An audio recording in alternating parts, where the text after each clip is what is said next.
17news.com. I'm Marissa Holloway. I'm Lucas Geisler. We are right now in halftime of the Super Bowl game between the Kansas City Chiefs and the Philadelphia Eagles. And right now, well, Chiefs Kingdom, you're going to need to be taking several breaths over the next several minutes here. Yes, Eagles currently up by 10 points at the half, 24-14 in favor of the Eagles. So ABC 17 Sports' Chanel Porter been following the game all night long, of course. Chanel, Patrick Mahomes limping off the field. It's hard to watch. On the Chiefs' last possession there of the second quarter. Yeah, guys, that was actually the last play that we got to see Mahomes even on the field at that point. It was a 3rd and 15. He gained a few yards, and then he was taken down by that ankle.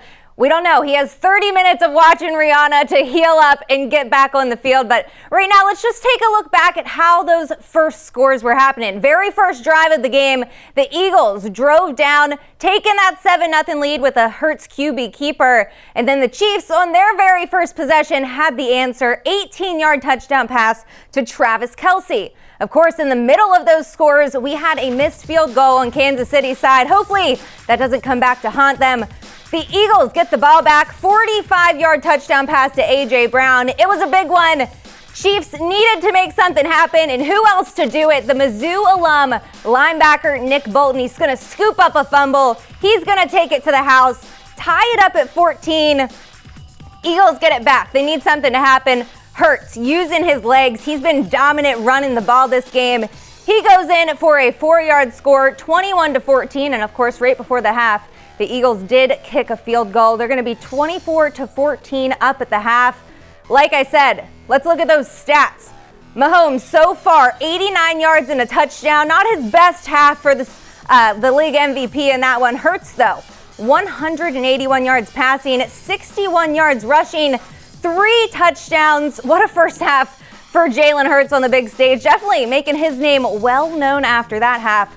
Travis Kelce leading things so far for the Chiefs. 3 catches for 60 yards and a touchdown. Actually, all of those 3 catches came in the first quarter of this game. So we got to get Kelce back in this thing, guys. A.J. Brown, 3 catches for 74 yards and a score. So somebody's got to stop him coming up. We'll keep you up to date. Have all highlights coming up for you on ABC 17 News at 10 following this game. The Eagles just feels like they've had the ball for so much of that first half as well. I always felt like I was watching Jalen Hurts slinging the ball down the field to one of their incredible wide receivers that they've got out there. I mean, Nick Bolton had a little bit to do with that, right? For sure. I mean, certainly, yeah, you score a good defensive touchdown. I mean, Nick Bolton, huge for Mizzou Nation. I'm sure watching that moment as well. One of Mizzou football's greats. Definitely. And man, I'm hoping Mahomes has enough time to ice out that ankle. My goodness, yes. Get it together. Yeah, certainly okay. Yeah, we'll see. So Governor Mike Parson also made the trip out to Arizona for the Super Bowl. This morning, he placed a bet with the governor of Pennsylvania and exchanged state flags.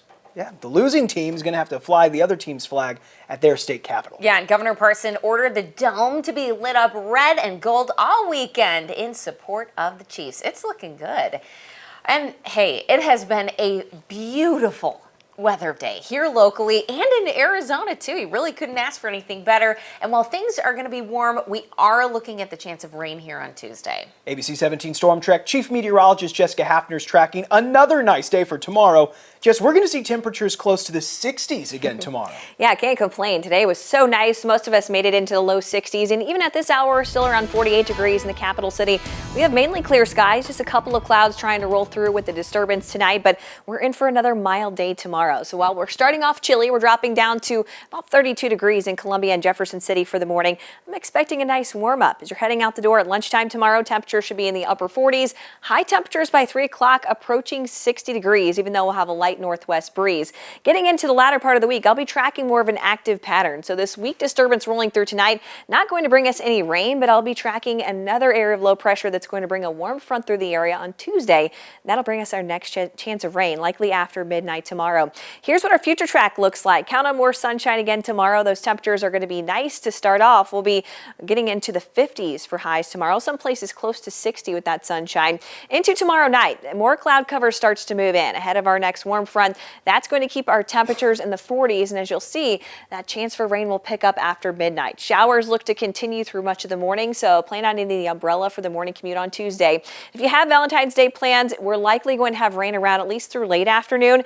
And another thing we'll be dealing with are strong winds. We could see gusts up to around 40 miles per hour, but it does look like a lot of the rain will be moving out if you have dinner plans. So things will be looking a little bit better towards evening, but we'll still hold on to that breeze. Now getting into Wednesday, it gets even warmer before we see another chance of rain. So it does look like we're going to have two systems that come through. The first one that coming on Tuesday will give us about 1/4 of an inch of rain, and then we'll have a dry day on Wednesday with warm temperatures. We're getting up into the 60s on Wednesday, and then a strong cold front comes through. We'll have a chance for at least a few showers, possibly a couple of snow showers for areas north of Macon, but we're going to see a big cool down for the end of the week. Highs in the 40s on Thursday, down into the 30s on Friday, but a nice rebound for the weekend. We're back into the 50s on Saturday and Sunday of next weekend. MoDOT will be closing one lane of Highway 63 in Columbia for emergency bridge repairs. Work started this morning at 8 and will continue around the clock. Crews will be closing one of the southbound lanes of 63 over Interstate 70. The department said both lanes are expected to be back open by Thursday, depending on the weather. The Highway Patrol has issued a silver advisory for a missing man from Camden County. Leo Thomas was last seen this afternoon leaving his home in Climax Springs. Thomas has dementia and left his home without a cell phone.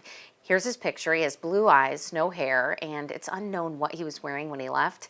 Anyone with information, that is asked to contact the Camden County Sheriff's Department or 911. The Highway Patrol also issued an endangered silver advisory for a missing man from Mexico, Missouri. Randy Neifel was last seen leaving his home Friday without medication and has not been heard from since. He's diagnosed with cognitive impairment. Neifel is also bald but has brown eyes. You see his photograph here. Anyone with information is asked to contact the Mexico Public Safety Department or again, 911. For the third time in 36 hours, the U.S. military has shot down a, quote, unidentified object. The Pentagon says the object was flying at 20,000 feet when U.S. fighter jets shot it down over Lake Huron. The official says the object had an octagonal shape and had strings hanging off of it. It's unclear if the object had surveillance capabilities. The first, of course, the Chinese spy balloon shot down last week, and two more were shot down, one over Alaska and another over Canada. Well, we appreciate you joining us for this live stream on ABC17news.com. And we're sticking around tonight, so be sure to tune in on air after the game on Fox 22 for full coverage of tonight's game and other local news. Right now, we're giving you a live look at State Farm Stadium in Glendale. Hang on, Chiefs Kingdom. It's going to be, this one's not going to be another fun. Deep breath. Yes. We'll see you back here on air and online with all the fun.